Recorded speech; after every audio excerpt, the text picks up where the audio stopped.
Então vamos devagarinho. Quem são os óxidos, de onde vêm, né, e do que se alimentam? A primeira coisa que tem que ser bastante grifada são compostos binários. Binários. São compostos binários. Tá, não me ajudou em nada. O que significa ser binário? Vocês sempre vão ter um elemento, queridos, alguma coisa, e para fechar aqui a formulinha, sempre vai ter oxigênio alguma coisa. Só que tem um pequeno detalhe. Esse oxigênio aqui de vocês, ele obrigatoriamente tem que ser um oxigênio -2. Se ele não for -2, ele não vai ser um óxido. Ele pode ser qualquer coisa, menos óxido. Então, pela regra do chiqueirinho, a gente pode perceber se o NOx do oxigênio é ou não é -2. Tá? É bem fácil de ver isso, é super simples. E uma outra coisa, repito, que é super taxativa em prova, tem que ser binário. Ou seja, ter 2 elementos e um deles é oxigênio, ok? Então eu vou colocar aqui alguns exemplos para a gente perceber isso, bem devagarinho. E eu vou salientar alguns elementos iniciais, tá? Ó, prestem bem atenção nas cores aqui do quadro que o professor vai propor para ti. Tá? Observe a mudança, tá? Olha ali a mudança. Tá vendo ali a mudança? Ó, esse primeiro é oxigênio com metais, dessa forma. E o segundo é oxigênio com não metais, dessa forma. Então, existem 2 grandes tipos de óxidos assim. Óxidos com metais e óxidos com não metais. E isso é muito importante para as categorizações dos óxidos, digamos assim. Porque óxidos de elementos metálicos vão ter uma característica e óxidos de elementos não metálicos vão ter outra característica. E a gente vai usar isso como uma grande ferramenta para fazer essas categorizações. Tudo bem? Eu vou começar já desde o princípio falando da nomenclatura dos óxidos, que é algo muito importante. Nomenclatura dos óxidos, para a gente poder fazer esses 2 vieses. Primeiro eu vou falar de nomenclatura, depois eu vou falar de caráter dos óxidos em específico, que são coisas diferentes, ok? Então vamos lá, vamos dar uma olhadinha aqui em nomenclatura dos óxidos. Depois a gente fala de caráter dos óxidos. A nomenclatura dos óxidos, ela vai ser dividida em 2 grandes partes. Ela vai ser dividida da seguinte forma. A gente vai ter óxidos de metais, que vão levar um nome padrão. Chamaríamos de óxidos iônicos ou de metais. E os óxidos de não metais, que são os óxidos moleculares, como muitos livros chamam. Eles não vão perguntar para você se eles são iônicos ou moleculares, é mais uma divisão didática, porque as regras de nomenclatura elas são bem diferentes. Tudo bem? Ó, vou começar aqui então com os óxidos iônicos. Acho que no livro eu coloquei primeiro os moleculares ali, então peço desculpas, como eu já comecei escrevendo aqui, ó, eu vou pular para os iônicos, depois a gente vai para os moleculares. Assim. A nomenclatura de óxidos iônicos é muito fácil. Todo óxido segue a mesma base. Começa com óxido de... e aí vem o entretenimento. Metal. Só que o metal, ele tem vários poréns, né, pessoal? Como a gente já viu na parte dos hidróxidos. Pois os metais nem sempre vão ter NOx fixo. Se for um metal de NOx fixo, é muito fácil. Eu só preciso escrever, ó, óxido de metal. Por exemplo, ali em cima tem alguns exemplos clássicos de metais de NOx fixo, como vocês podem enxergar ali. Ó, como é que eu chamaria o óxido de prata? Óxido de prata. Óxido de zinco? Óxido de zinco. Óxido de alumínio? Óxido de alumínio. Porque são metais que têm NOx fixo. Agora, se os metais tiverem NOx variável, como aquela tabelinha de metais dos hidróxidos que o professor marcou para ti, e que, aliás, chamou atenção para 3 em específico, que são muito importantes, o ferroso e o férrico, o plumboso e o plúmbico, o cuproso, né, e o cúprico. Estes três metais, ferro, chumbo, cobre, são os mais populares. Essa regrinha que nós usamos lá nos hidróxidos também vai servir aqui para os óxidos. Quer ver? Ó? A gente vai colocar o NOx do metal ou em algarismos romanos ou o NOx do metal com os sufixos ico para o maiorico, oso para o menoroso. Então é muito fácil mesmo, é uma alegria. A prova inteira podia ter só nomenclatura de óxidos, mas ia ser um pouco ruim porque daí a média ia ser absurdamente ampla. Então vou convidá-los a fazer comigo aqui, não é, a nomenclatura desses óxidos iônicos, ou seja, óxidos de metais. Certo, queridos? Vamos começar aqui com o primeiro, Fe2O3. Esse ferro aqui, ele é um ferro mais 2 ou mais 3? Mais 3. Brilhantes, vocês são demais, vocês são geniais. Ah, mas e como é que eu sei que é mais 3? Como a Vitória comentou, é uma ligação iônica, porque o nome é óxido iônico. Aí tu faz a regrinha da tesoura, ó. Passa o 2 para cá, passa o 3 para cá, assim, e aí vai ter ferro mais 3, oxigênio menos 2. Então, o nome desse óxido aqui vai ser óxido férrico. Férrico. É muito comum nós associarmos eles aos minérios que, enfim, os contêm. Então eu gostaria de pedir a gentileza, no óxido férrico, escrevam bem grande embaixo, assim, ó. Esse aqui é o metal, o minério, hematita. É o minério do qual se extrai o ferro. Hematita. Tá? Ele é super importante. O Brasil tem uma grande empresa chamada Vale do Rio Doce, que é uma empresa de mineração. Ela minera muito, mas vocês não têm ideia, muito minério de ferro. Para onde vai esse minério de ferro? Para a China. A China transforma tudo em ferro e vende para quem? Para o Brasil. Sim, o Brasil tem um commodity chamado hematita. Toda a região norte, noroeste do Brasil, por exemplo, um lugar onde isso é muito comum é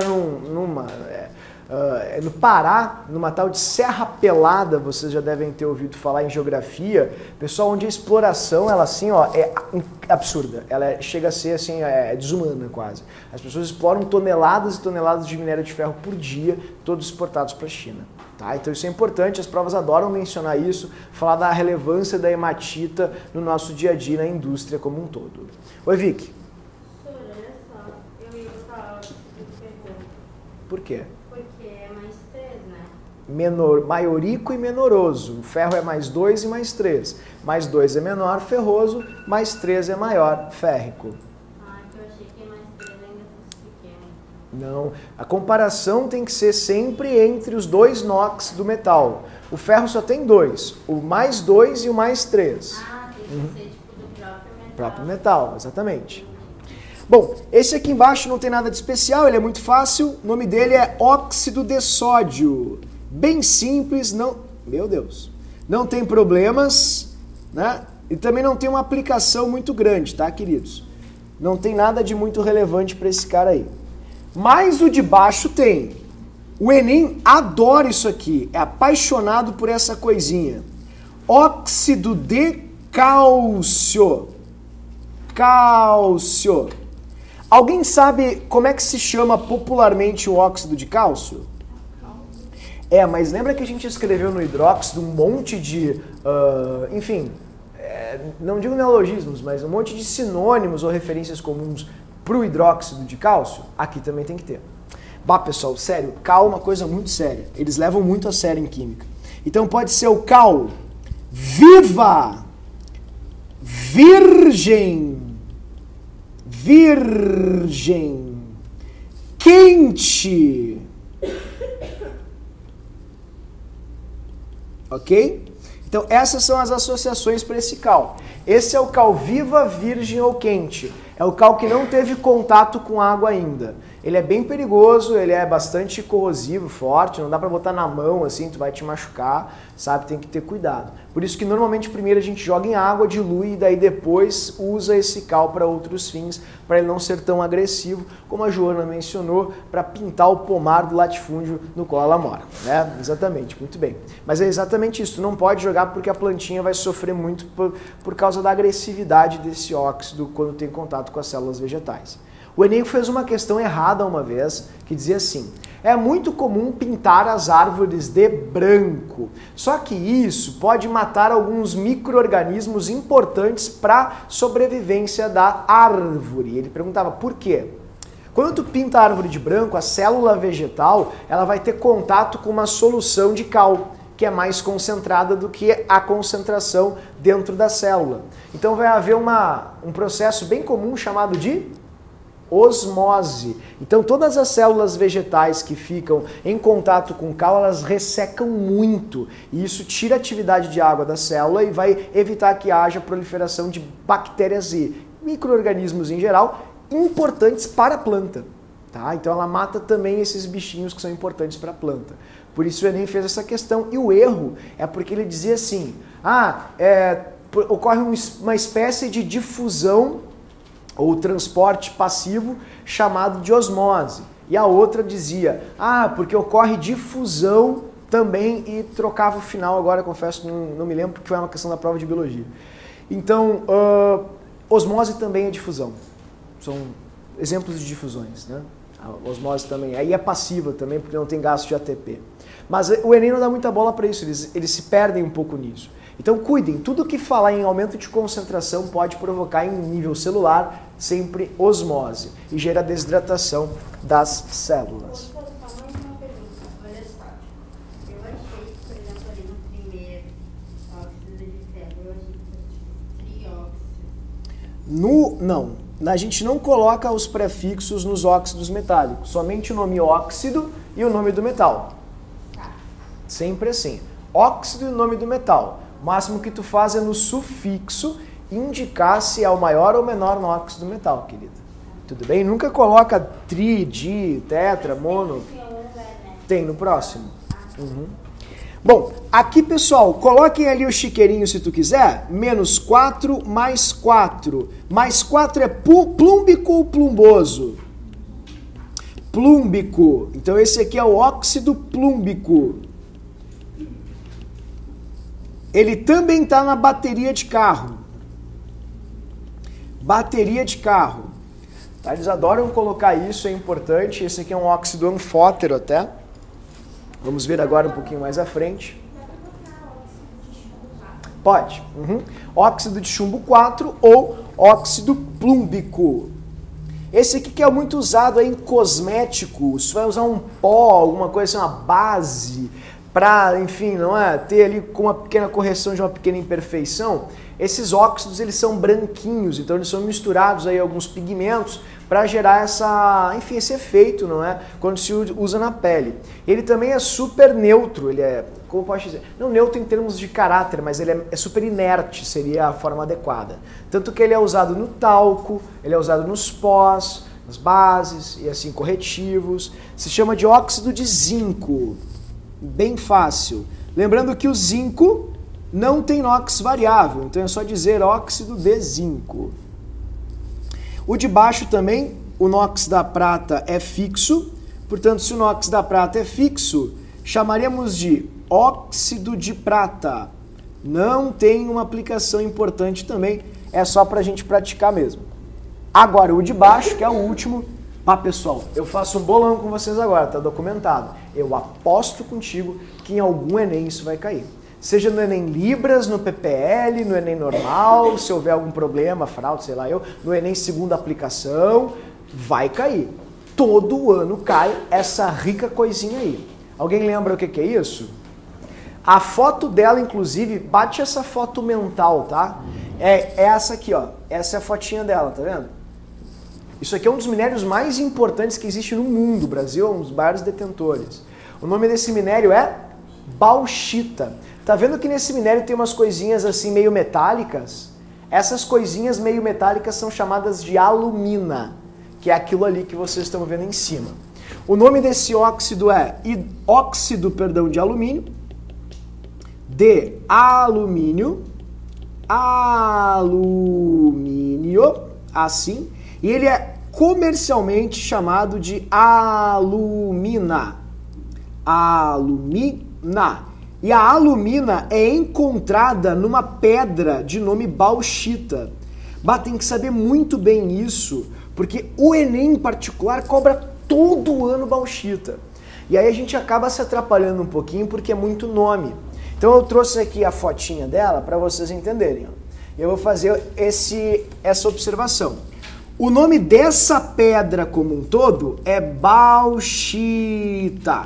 A bauxita tem um monte de impureza, que grosseiramente a gente poderia associar a essa parte alaranjada. Mas vocês estão vendo que nessa pedrinha tem uma parte ali que é metálica? Essa parte metálica seria a alumina, que é o óxido de alumínio. Alumina. Ok? Então é bem legal que a gente saiba tudo sobre esse minério, porque ele é essencial. Assim, o Enem em particular cobra demais essa parte. Tudo bem? Bom, a Vicky havia comentado ali, queridos, algo que é importante. Tá, mas eu tenho aqui na minha memória uns nomes de óxidos que tinha di, tri, tetra e tal. Como é que a gente faz isso? Onde é que a gente usa essa nomenclatura? Essa nomenclatura a gente vai usar nos moleculares. Porque os moleculares são óxidos que variam demais. E por variarem demais as fórmulas, a gente precisa ter algo que discrimine de forma mais precisa, sabe? Mais didática. Não é difícil, sinceramente é até mais fácil. Porque é só olhar o número de átomos e usar isso como nomenclatura. A gente vai usar prefixos. Um prefixo óxido de, prefixo e o elemento. Como a gente tem ali na página de número 36, eu acho.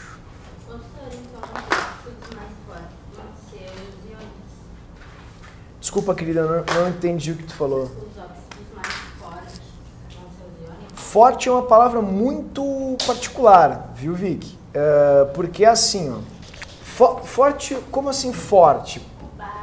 Mas aí é o caráter, né? Os óxidos iônicos, eles terão um caráter e os óxidos moleculares terão outro caráter.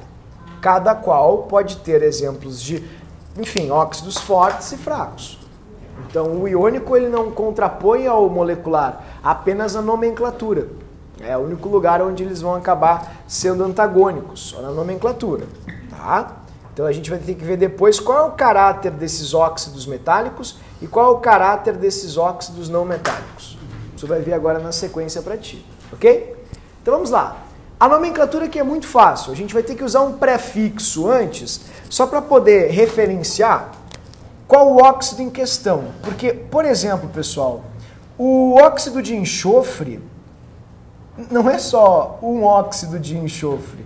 SO, SO2, SO3... O enxofre é um dos não metais, mais plurais que existem.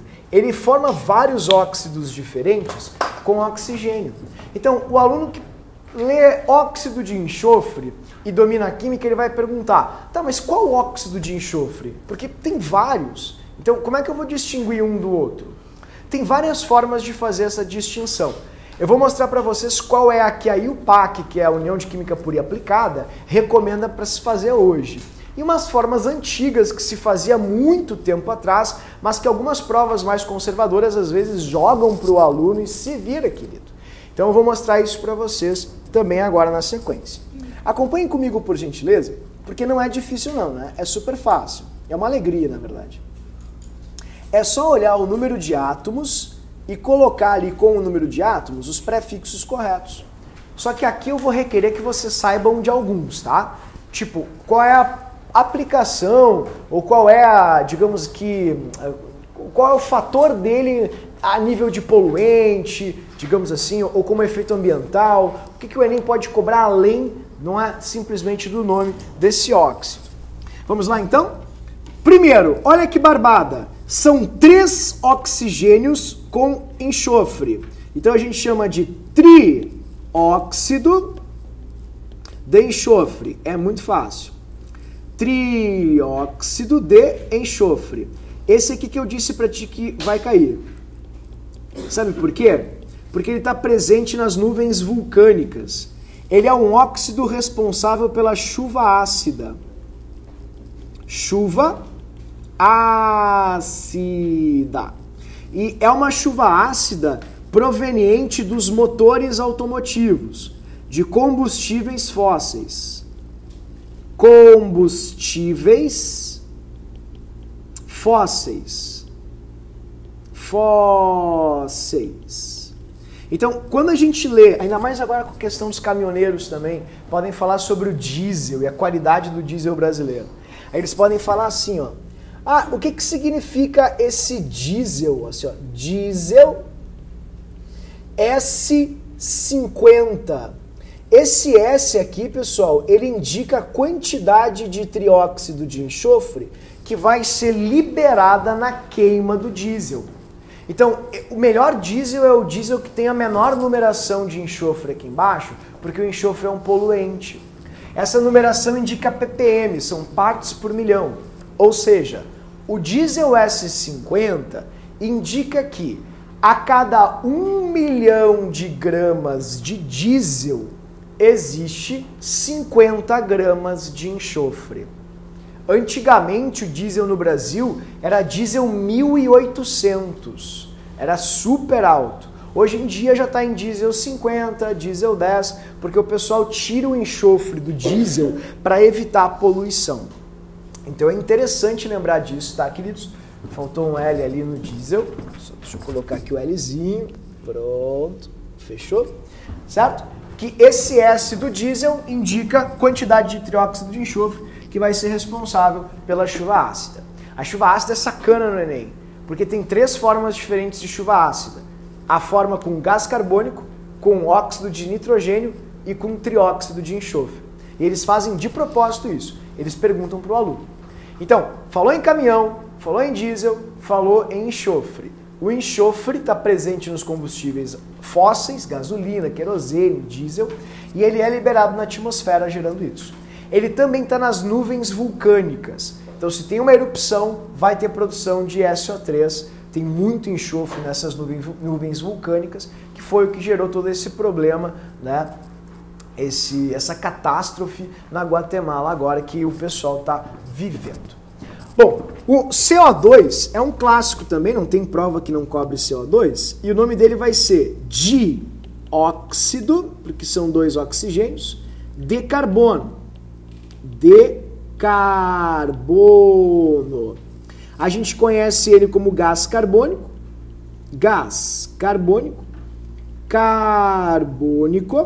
dessa maneira, e ele é o responsável, pessoal, pelo efeito estufa. Efeito estufa, que é o agravamento, né, da concentração de carbono na atmosfera, o aumento de carbono na atmosfera, e que absorve as ondas de calor. Cria como se fosse uma barreira que não deixa as ondas de calor, que são ondas infravermelhas, irem embora. E aí concentra ondas de calor próximo à superfície, aumentando assim a temperatura da Terra, gerando o aquecimento global. Tudo bem? Então isso é bastante importante, queridos. Sempre é associado aí ao efeito estufa. E tem mais um detalhe. Na geografia o pessoal comenta bastante isso. Ah, gás carbônico faz chuva ácida. Pode fazer, mas a concentração tem que ser muito alta, porque o gás carbônico gera um ácido chamado de ácido carbônico que é muito fraco. Então ele só vai gerar chuva ácida se a poluição da cidade for muito alta. Tudo bem? Porque se for algo mediano ou baixo, não vai formar chuva ácida não. Porque o ácido carbônico ele é um ácido muito fraquinho, muito fraco mesmo. Então, repito, vocês podem associá-lo também em algumas provas à chuva ácida. Só cuidem a questão da concentração, tá, pessoal? Pode ser até que a prova faça uma inferência a isso. Chuva ácida. Quando ele está em concentrações muito altas.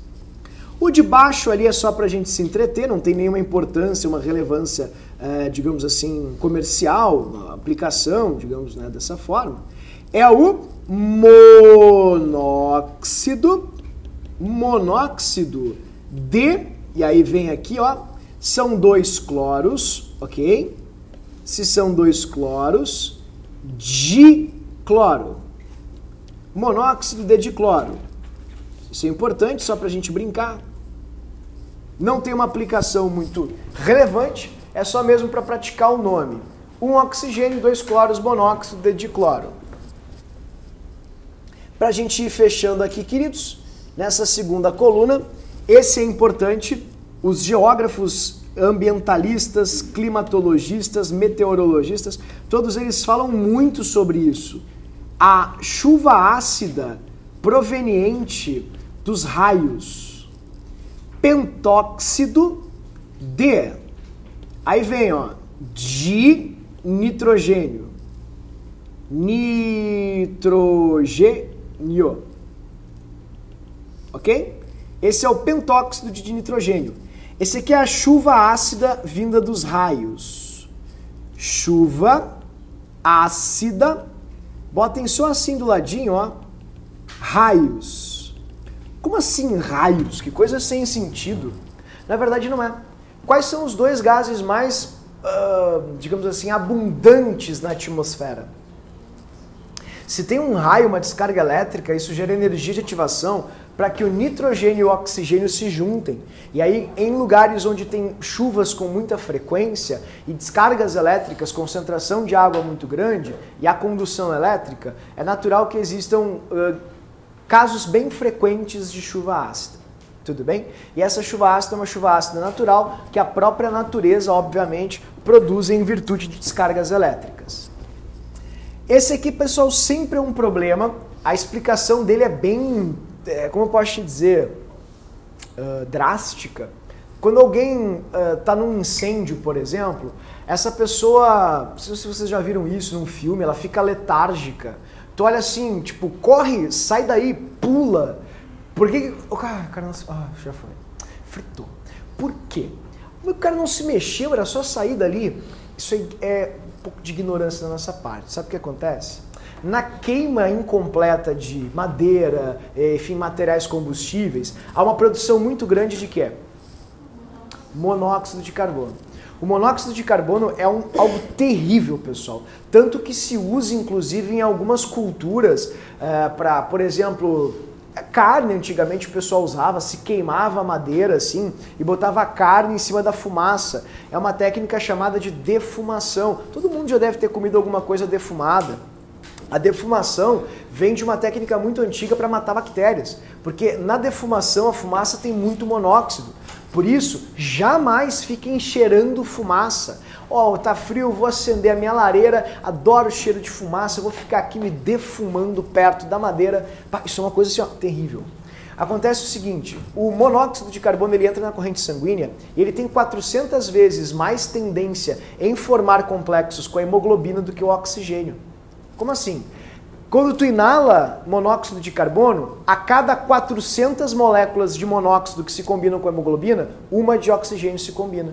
Então quando tu faz assim, ó, ao invés da hemoglobina banhar os teus pulmões e pelos capilares puxar o oxigênio, ela só puxa monóxido, querido. E aí tu não oxigena o teu corpo.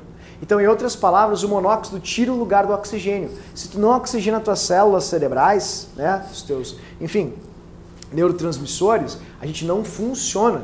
Então, por isso que uma pessoa que está no meio ao incêndio, ela fica letárgica e desmaia, porque ela não consegue oxigenar as células e ela morre asfixiada.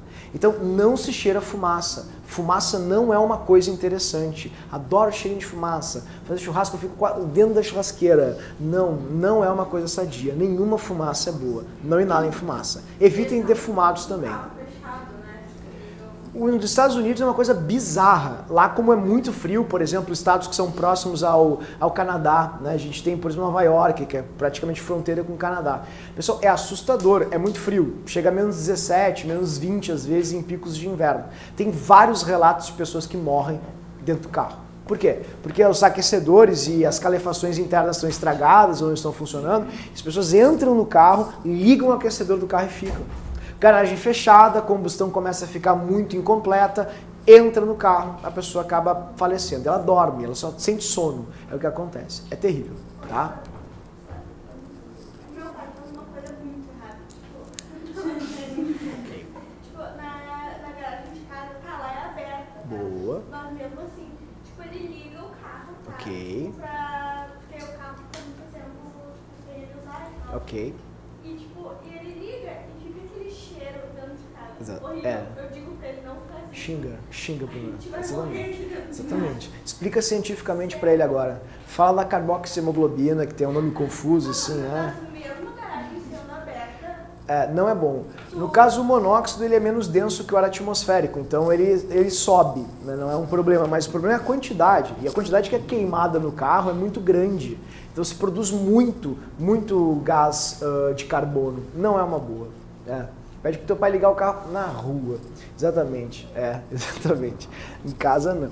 Então é monóxido de carbono. Guardem a explicação da carboxihemoglobina. O Zé me mandou esses tempos uma questão da biologia perguntando por que se inalar o gás carbônico a pessoa pode ter um enfisema pulmonar, alguma coisa assim. Com o tempo, se tiver uma inalação frequente, a resposta é porque as células morrem, pois tu não oxigena mais as tuas células. Porque o monóxido de carbono tem 400 vezes mais afinidade com a hemoglobina que o oxigênio. Tá, pessoal? Então tá aí o monóxido de carbono, muito tóxico. Tóxico. Escreve assim. E esse aqui é um clássico, hein? É o monóxido de nitrogênio. De nitrogênio. Alguém sabe para que serve isso? Gás do riso. Gás hilariante. Tá? Ô pessoal, mas gás hilariante não serve para tu rir. Né? Eu não sei se vocês sabem disso, vai ter várias questões agora na prova sobre os temas sobre isso. O gás hilariante ele é um anestésico. O que acontece é que tu relaxa a tua mandíbula e tu fica com uma cara patética. Tua mandíbula ela relaxa demais, não consegue mais segurar e controlar. E tu faz exatamente isso aqui, ó. Tu tá assim, ó, sensualizando no vazio. Aí tu começa a fazer assim, ó. E a tua cabeça, ela não consegue constatar isso, porque tu relaxou demais. E as pessoas falam contigo assim, fulano, tu tá bem? E a coisa não funciona. Até tem relatos, né? Tem um livro muito interessante que é O Sonho de Mendeleev, que eles relatam ali a descoberta de vários elementos, substâncias. E tem um relato muito legal, que é o seguinte, quando os químicos descobriram isso, eles começaram a ficar, sei lá, sem sensibilidade, começaram a se bater, jogar as coisas no laboratório um no outro, porque além de gerar tudo isso, ele te dá uma sensação assim prazerosa muito grande, deve liberar algum neurotransmissor no organismo. Então, esse aqui é o gás do riso, gás hilariante, se usa em consultórios odontológicos, as pessoas podem substituir por injeção, eu tenho pavor de agulha, me dá o gás, e aí tu vai ficar feliz, vai estar lá fazendo um canal, arrancando um siso bem faceiro aqui, esse é meu siso. Por quê? Porque ele age no teu sistema, né, enfim, ele é um psicotrópico, ele age no teu sistema nervoso, te dá a sensação prazerosa de, enfim, relaxamento, né? Tu relaxa bastante sim, e é um anestésico, desculpa. Gás hilariante. E é hilariante, repito, não porque tu ri, mas porque tu relaxa os teus músculos e fica com uma cara idiota. Eu acho que as pessoas riem de ti. Daí, esse se chama gás hilariante. Oi, querido. Exatamente. Seria o meu segundo comentário. Outra aplicação para ele é o nitro. Então, se existe Velozes e Furiosos, a série, né, do 1 ao 35 já, é graças a isso aqui. Sem ele, o Vin Diesel não existiria. Porque esse é o NOS que se usa nos carros, assim, não é, tunados, adulterados, para aumentar a combustão do motor, não é para ter uma explosão maior. Então, se alguém já teve uma infância feliz, já jogou um Mario Kart na vida, esse aqui é o carrinho que dá o nitro, né? Que equivaleria a um carro 1.0 quando tu desliga o ar-condicionado. É que o carro vai muito rápido, fica uma potência incrível, só quem tem sabe. Então, seria mais ou menos isso. Ele aumenta a combustão dos combustíveis do motor. Certo, queridos? Então, esta é a parte de nomenclatura dos óxidos, é uma barbada. Só que agora a gente precisa entrar na parte séria dos óxidos, que é o caráter dos óxidos. E daí a coisa só vai degringolando aos pouquinhos. Ah, mas essa parte era muito fácil, era bonitinho, era só saber a aplicação. Ó, tem tanta coisa aí bacana que pode ser usada na biologia, geografia, meio ambiente. Aí agora tinha que dificultar, né? Infelizmente sim. Bom, para começar, eu já queria falando para vocês, eu queria começar, comentando uma segunda nomenclatura em virtude do caráter que os óxidos moleculares têm. Então eu vou fazer assim, ó, cuidado. Antigamente, os óxidos moleculares eram chamados também de anidridos. Óxidos moleculares, só os moleculares, eles eram chamados de anidridos. Como assim anidridos? Anidridos. Anidrido vem de sem água. Mas sabe o que é sem água? Ácidos. Ácidos desidratados. Sem água. E isso acaba convergindo, por exemplo, pessoal, no caráter desses óxidos, que é o que a gente vai entrar agora para começar a discutir. Antes de começar a categorizar o caráter dos óxidos, eu gostaria só de mostrar para vocês como eram os nomes antigos de um SO3, CO2 e assim vai. Por exemplo, vou fazer aqui para ti. Ó, exemplo. O SO3, ele vem justamente, observem bem isso, de um H2SO4 menos uma água.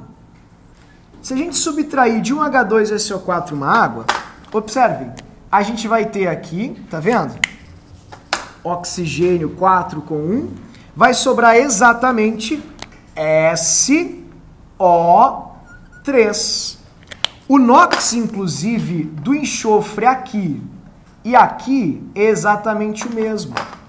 Por isso que antigamente o pessoal chamava assim, ó, olha, esse óxido, ele vem do ácido sulfúrico sem uma água, desidratado. Então a gente pode chamar ele de óxido sulfúrico, porque ele é o óxido que vem do ácido sulfúrico. Então ele por muito tempo foi conhecido não como trióxido de enxofre, e sim como óxido sulfúrico, porque ele é proveniente do ácido sulfúrico. Essa nomenclatura ela é super velha, ela não é usada mais com frequência, mas existem questões no material que trazem ela, então eu acho injusto, obviamente, não ter contato com esse conhecimento. Então eu estou passando aqui para vocês, ok? Bem antigo. Se alguma prova fizer isso, essa prova só pode ser a prova da CAF. Né? Exatamente, que a CAF pode fazer alguma pegadinha contigo em relação a isso. Ó. A mesma coisa funciona, por exemplo, para o CO2. Oi. Obrigado, Giovanni Caldeira.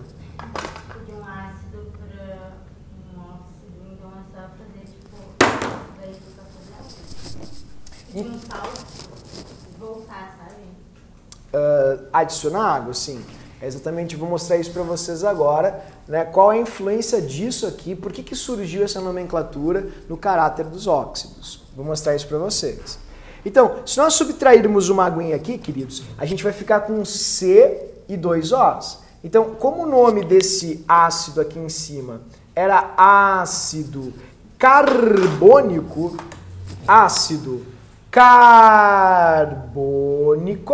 a gente pode chamar esse aqui de baixo de óxido carbônico. Tá? Então, não é muito comum, todo mundo chama de dióxido de carbono, mas antigamente se tinha essa nomenclatura, tá, pessoal? E, infelizmente, poucas provas, às vezes de propósito, fazem essa inferência, certo? Então, o carbono aqui era mais 4, aqui ele continua sendo mais 4. O NOx não muda, e, enfim, a derivação dele vai fazer essa mudança no nome. A gente chama de anidridos, porque anidro é sem água, são ácidos sem água. E isso, obviamente, vai influenciar e muito no caráter dos óxidos, desculpa. Como assim caráter dos óxidos? Sim, queridos, porque, como vocês bem viram, tem óxidos, como a Vicky falou, que são oriundos de ácidos. Então é óbvio que o caráter desses óxidos só pode ser um caráter ácido. Então aí surge um leque de categorizações de óxidos muito grande, infelizmente. Então eu vou chamar a atenção dos dois mais importantes para vocês aqui no caráter dos óxidos. O primeiro caráter de óxidos que existe é o caráter de óxidos ácidos. Então eu vou colocar aqui, ó, óxidos que são ou possuem caráter ácido. Quem são os óxidos ácidos? Normalmente são os ametais. Normalmente, não é sempre. Esse é o problema. Tem muita variação aqui. Então eu vou colocar para ti, ó. Normalmente é ametal com oxigênio, dessa maneira, que quando reage com água, dessa forma, vai formar um ácido. Tá? Esse é o critério fundamental para que seja um óxido ácido. Como a Vicky falou, reagiu com água, vou colocar aqui para ti, formou um ácido. Então, por exemplo, por que o professor falou assim, ó, o SO3 ele pode formar chuva ácida? Porque se ele encontrar água no seu caminho, ele vai formar o ácido sulfúrico, que obviamente é um ácido muito forte, gerando chuva ácida. Tá, mas eu não entendi. Como é que tu sabe que ele vai ser ácido, que ele vai formar a chuva ácida? Repito, normalmente é quando é um óxido de ametal, ou seja, a maioria dos óxidos moleculares são óxidos ácidos. Ah, mas falou maioria, então é porque tem alguma minoria que não é. Tem. Eu já vou mostrar para vocês qual é. Infelizmente isso acontece. Então eu vou colocar um exemplinho aqui para vocês e a gente já começa aqui a manusear as reações inorgânicas. Um exemplo clássico disso é SO3. Por que ele faz chuva ácida?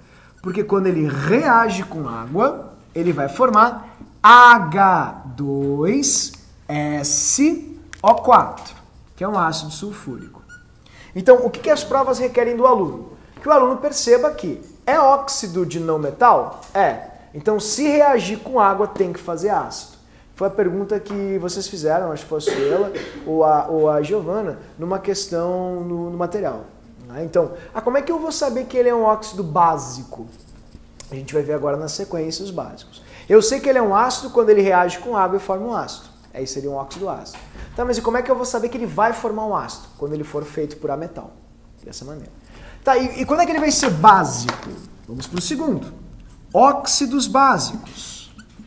Óxidos básicos. Os óxidos básicos são os óxidos com metais. Então, vocês vão ter um metal, isso infelizmente não é via de regra. Tem alguns que fogem essa regra, vou mostrar para vocês, tudo bem? Não se preocupem porque eles não caem muito não. Mais água. Calma, pessoal, não cai mesmo, acredite. Óxido de metal mais água vai formar uma base. Base. Dessa forma. Mas o que é o M, hein? Tá muito confuso. Queridos, vou escrever aqui para vocês. O M é o M de metal. Tudo bem?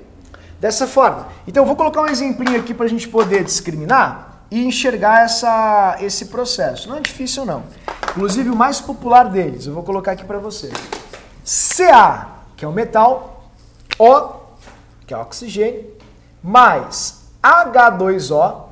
Como é que eu vou fazer a fórmula agora? Qual vai ser a fórmula da substância que eu vou obter? Eles vão pedir isso para vocês.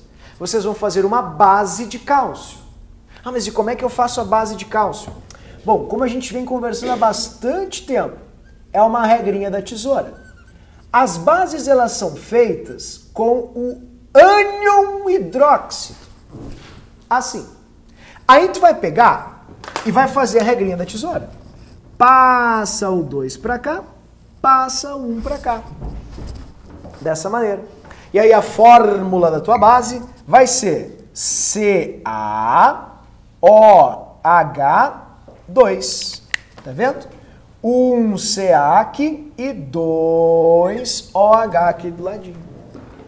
Então, sim, a URGS adora isso em particular. O Enem usa muito isso, reação inorgânica. A gente vai começar a praticar nessa aula de hoje e não vai mais parar até acabar fisicoquímica lá no livro 3. Eles vão usar muito essas reações em várias partes da matéria. Portanto, em suma, tem que saber, não metal faz ácido, metal faz base. Um discurso e uma narrativa que o professor vem construindo desde o nosso livro 1, desde a aula de tabela periódica, onde nós dividimos metais e não metais. E a gente comentou que metal sempre vai fazer base em qualquer circunstância, não metal forma ácido. Tudo bem? Agora vem as grandes exceções, que é um problema para o caráter dos óxidos. Os óxidos, eles têm um comportamento muito atípico e plural, pessoal. Isso é ruim para o estudante, né? Para quem gosta de química, que é uma parcela muito pequena da humanidade, isso é interessantíssimo. Eu coloquei tudo numa tabela para ajudar assim o estudo de vocês, ó. Como o professor fez ali, ó. Metal mais oxigênio, óxido básico. E eu sugiro, é a forma com a qual se estuda a inorgânica, que vocês peguem o material que está bem completinho e vão consultando as questões do material. Porque esse trabalho de consulta, ele vai concatenar o que tu sabe e confrontar com o que foi trabalhado. Ninguém tem obrigação de decorar tudo isso agora. Eu vou ser bem franco ao dizer isso para vocês, tá, queridos? Inorgânica não se entende. A gente precisa primeiro, para começar a entender a inorgânica, se apropriar das regras da inorgânica. É uma matéria muito mais de linguagem do que efetivamente de lógica. Isso vai mudar na próxima aula, em estequiometria. Acabou a linguagem, não tem mais conceito. É pura lógica, porque é uma lógica quantitativa. Né? Então isso é muito importante. E óxido ácido, olha ali, ó, A metal com oxigênio, sempre vai fazer ácido. Agora tem outros dois que vocês têm aqui, que vocês não precisam nem copiar, que o professor fez questão de colocar aqui no livro para vocês organizadinho, que podem ser um problema. Quais são? Os nêutros e os anfóteros. Então eu vou pedir que vocês marquem isso para mim, para que vocês não precisem copiar e reproduzir o que já está organizado no material. Neutro. Nêutros não reagem com ácidos e nem bases. Isso é muito importante. Por que eles não podem reagir com ácidos nem bases? Alguém poderia me ajudar a entender? Se alguma coisa reage com base, qual o caráter que ela vai ter? Ácido. Se alguma coisa reage com ácido, qual o caráter que ela vai ter? Básico. Então essa é a dicotomia da inorgânica, é básico com ácido, ácido com básico. Só que normalmente quando o aluno está com um estudo pequeno em inorgânica, ele acha que é natural, porque a gente está classificando coisas, que ácido é ácido, base é base. E não, estamos falando de caráteres. Caráteres. Existem substâncias que não são ácidas, mas que se comportam como ácidos. Bem como substâncias que não são básicas, mas se comportam como bases. Como vocês estão vendo agora nos óxidos. Ah, mas diz que ele não reage com água também. Sim, porque se ele reagir com água, pessoal, ele formaria o quê? Ácido. Então não pode reagir com água também. Os nêutros, eles são neutros. Neutro é a terceira categoria que existe assim, ó. Ácido, básico, o que fica no meio? Neutro. Neutro não é nem um, nem outro, tá? Essa é uma categoria importante que a gente precisa criar. Tá, mas e quais são neutros? Aí que tá o problema. Não tem nenhuma explicação fisicoquímica, energética ou coisa assim. Uma regra, não dá para fazer triângulo retângulo, matriz determinante para descobrir. Infelizmente, tem que memorizar. Esses três aqui. E sabe qual é o meu grande problema desses três? Vamos lá. Esse aqui é o gás do quê? URGS 2010, letra D. Gás do riso, gás hilariante, sim ou não? Esse aqui, ele é bom? É bonzinho? É o gás lá que o pai da Bruna libera com o carro quando ele esquenta. Esse gás é muito o quê? Tóxico. Mas esse aqui é muito usado pela medicina. Qualquer remédio que seja vasodilatador, seja para crescer cabelo, seja para aumentar o fluxo sanguíneo, me dá um remédio que mudou, revolucionou, assim como o anticoncepcional, revolucionou a humanidade há pouco tempo atrás. E é um grande vasodilatador super popular. Ele é anticoagulante, muito bem, mas é um remédio para fim sexual, como eu falei. Viagra. Qualquer coisa que fale sobre vasodilatador, fluxo sanguíneo, tudo é isso aqui. Essa coisinha aqui chamada monóxido de nitrogênio no teu sangue, ele aumenta o vaso e enrijece a proteína que constrói o vaso. Então o vaso ele fica amplo, né? Ele aumenta assim a sua circunferência e com isso a vazão. Então coloquem por favor que esse aqui é o segredinho do Viagra. Tá? O citrato de sildenafila tem justamente essas coisinhas aqui. Tudo bem? Então coloquem, por favor, isso é bem importante, escrevam Viagra, em casa explica que é para fins científicos, quando teu pai for revisar o caderno, ok? Tua mãe também, certo? Esse é o responsável e ele é neutro. Então ele tem essa função, inclusive, porque ele não é consumido por coisas básicas que estão no teu sangue e nem por coisas ácidas que estão no teu sangue. Ele é neutro, por isso que ele tem uma aplicação muito boa para vasodilatamentos. Ok? Qualquer vasodilatador é feito com monóxido, né? E outra coisa, na medicina se usa muito isso. Por exemplo, se o cara está muito mal, está tendo uma parada, eles podem usar até um pouquinho, às vezes, de nitroglicerina, bem diluidinha.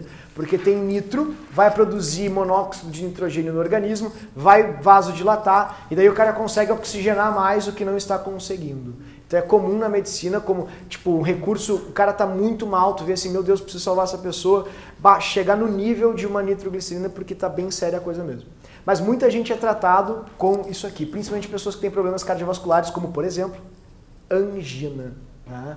Quem tem problemas de angina, que é um problema justamente cardíaco, precisa fazer tratamento constante com isso. Tudo bem, queridos? Então, esse é um dos 3 óxidos neutros que existem. E aí vem esse horrores, essa penca desses óxidos bem chatos, que são a 4ª categoria dos óxidos. Não é difícil de pensar em termos didáticos, quer ver? Tem o ácido e tem o básico. Pronto, acabou. Tem o que não é nenhum dos dois. Chamamos de neutro. Mas agora tem um que pode ser o quê? Os dois. E aí a gente chama... Como é que é o nome daquele bichinho que vive tanto na água quanto na terra? Tipo a tartaruga, sapinho. Como é o nome daquilo? Como é que é o prefixo? É o mesmo. Anfi. A CAF cobrou anfifílico. O que é anfi? Anfi é híbrido. Pode ser tanto uma coisa quanto outra. Isso é importante. E a gente usa isso na química. O anfótero está para os óxidos como os anfíbios estão para os animais. Digamos assim, certo? Eles podem ser as duas coisas. Eles podem agir tanto como bases, tanto como ácidos. E isso vai depender de quem está reagindo com eles. Esse é o segredinho. Ó, então eles apresentam caráter duplo, ou seja, podem se comportar tanto como óxido ácido, tanto como óxido básico. É um duplo caráter que esses óxidos apresentarão. Tudo bem, queridos?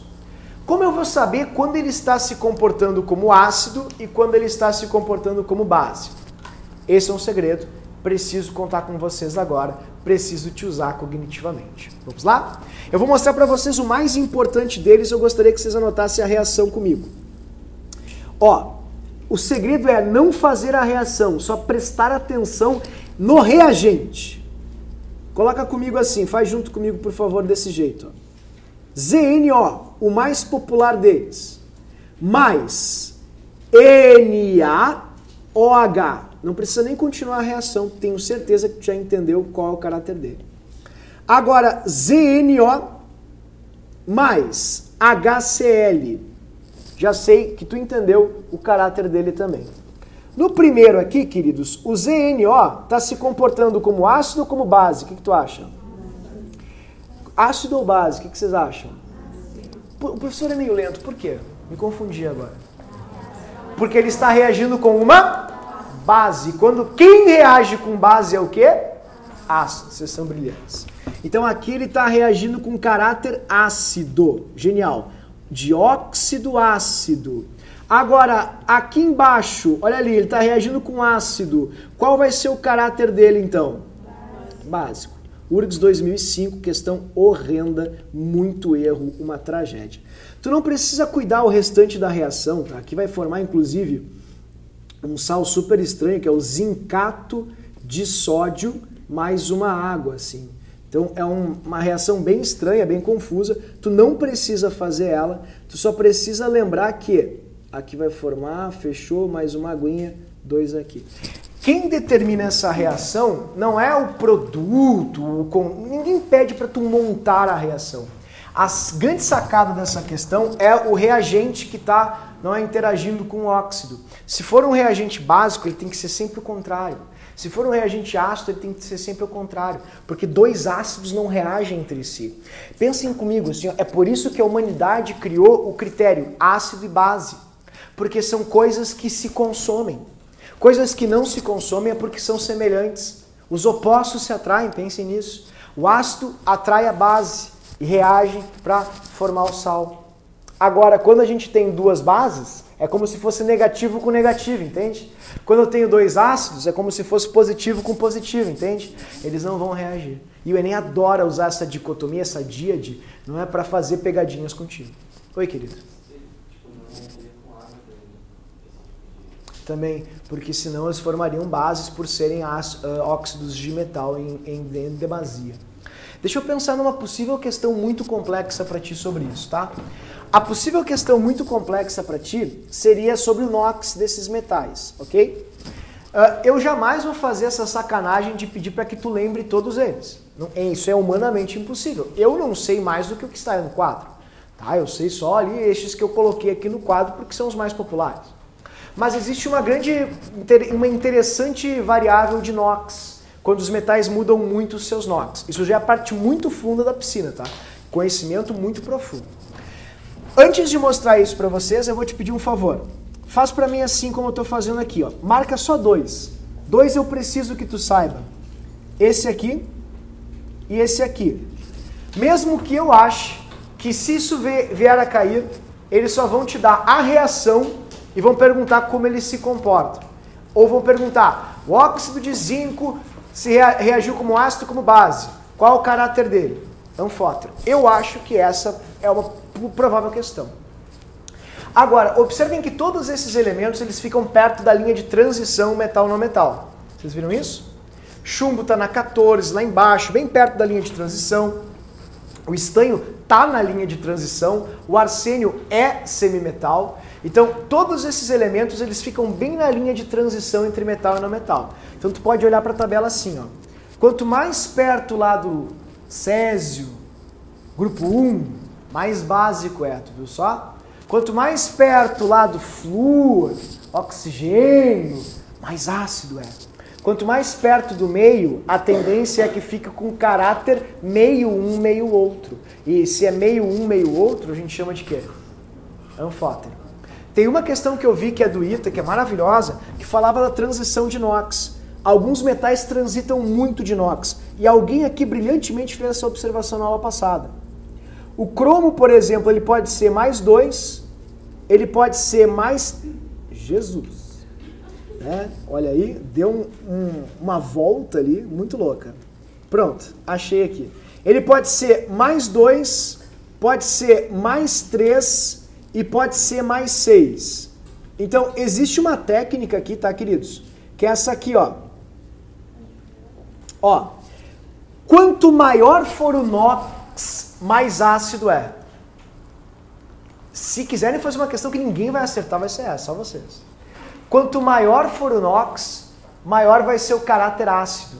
Porque mais oxidado o elemento vai estar, isso significa que provavelmente mais oxigênio tenha ligado ao elemento e mais estável é a forma de ressonância aniônica que o professor mostrou para vocês nos ácidos. Então, em poucas palavras, fica assim, ó. Ó, básico, básico, ácido. Isso aqui é coisa profunda.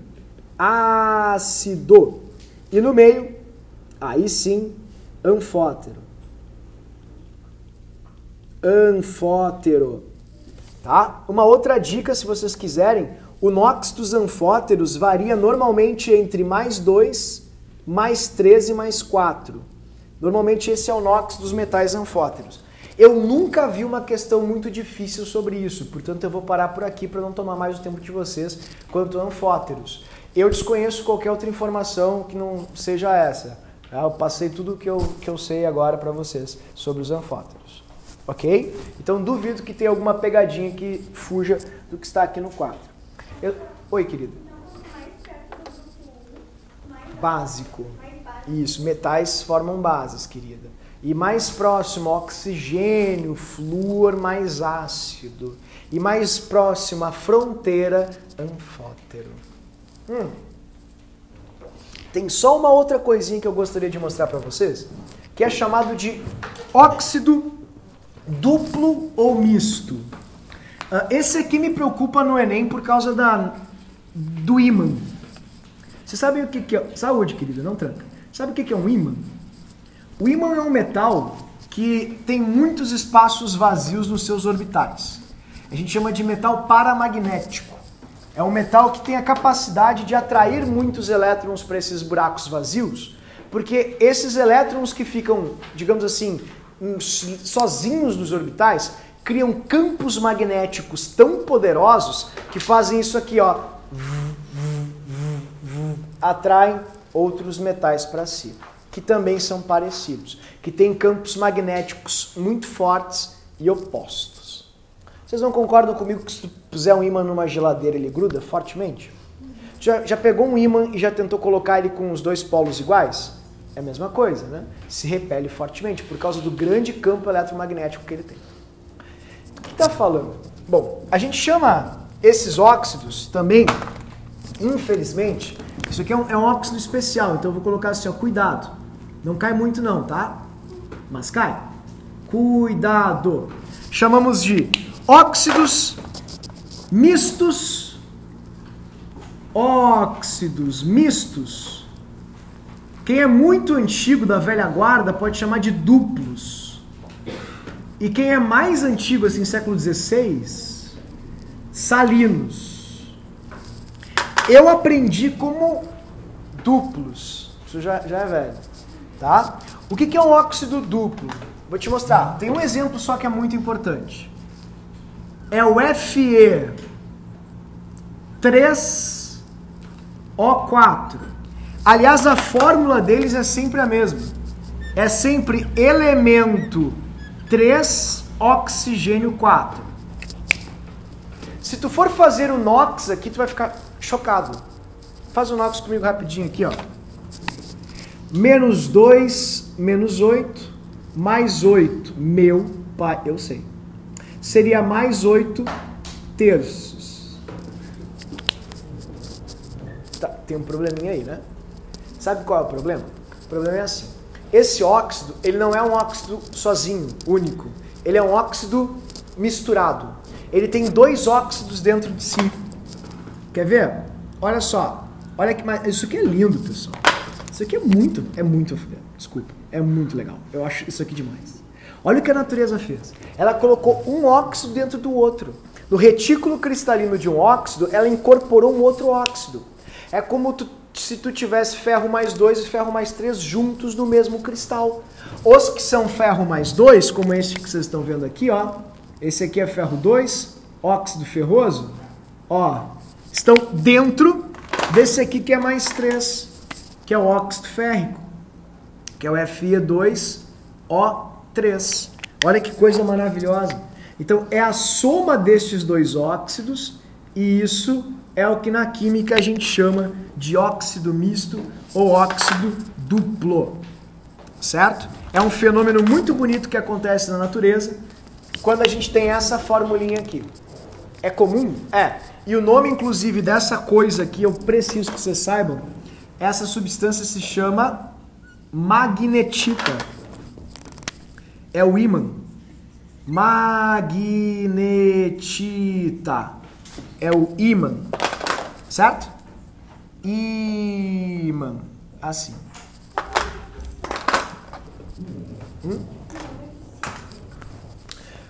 Magnetita. Seria óxido duplo de ferro 2 e 3. Exatamente. A gente só chama de magnetita. Tudo bem? Então, quando tiver um óxido muito exótico, assim, muito confuso, é porque alguma coisa de errado está acontecendo. E o que está acontecendo aqui de estranho ou de atípico, na verdade, nada mais é o fato de haver 2 óxidos dentro de um.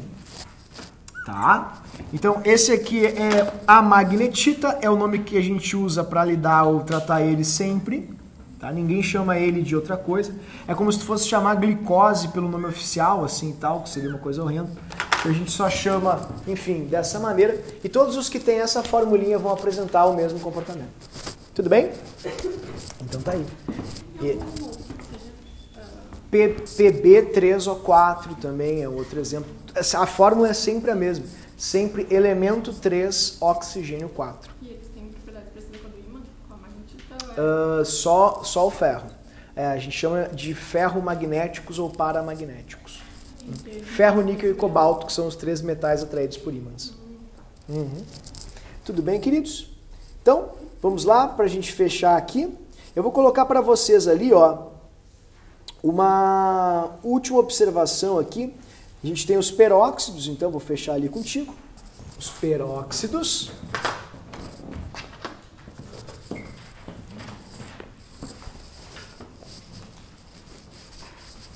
Peróxidos.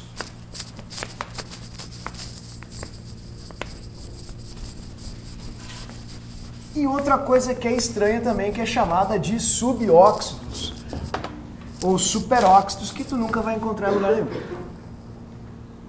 Que bom.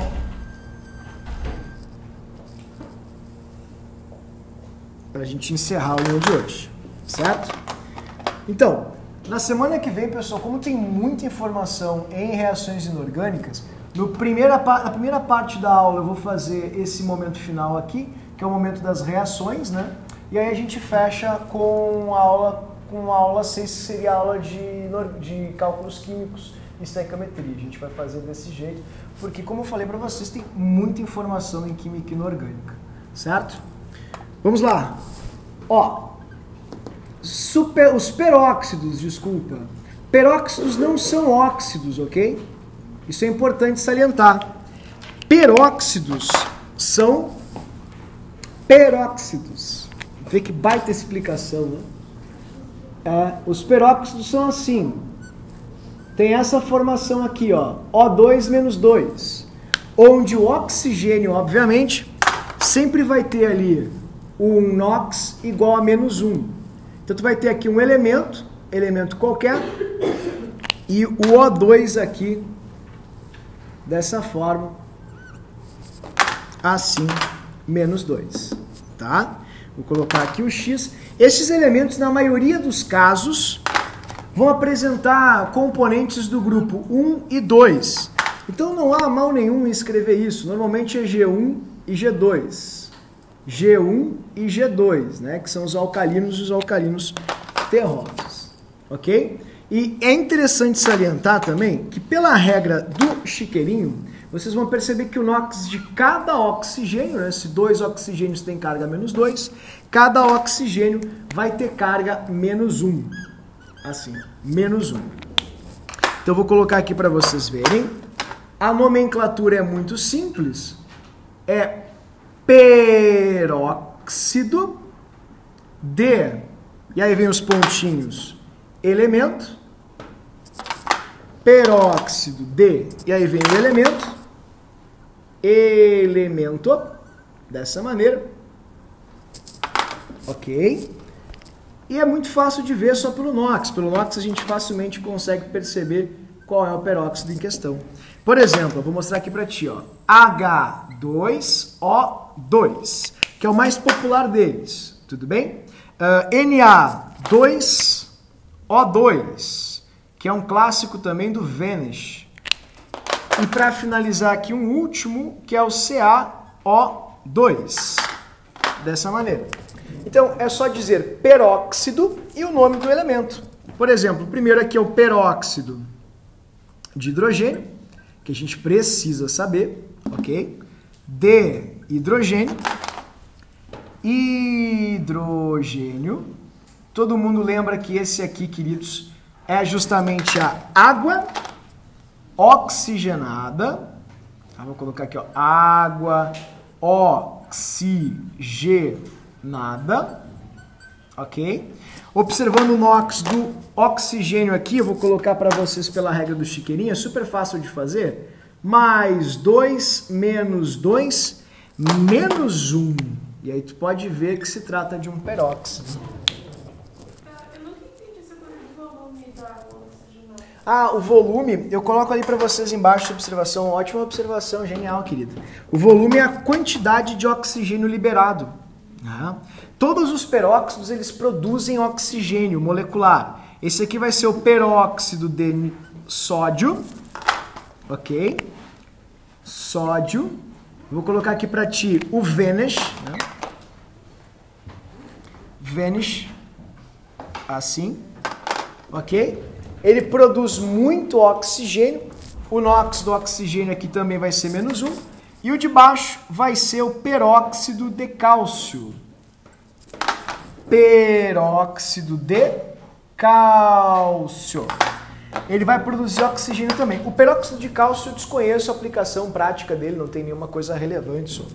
Mas é interessante lembrar que todo o peróxido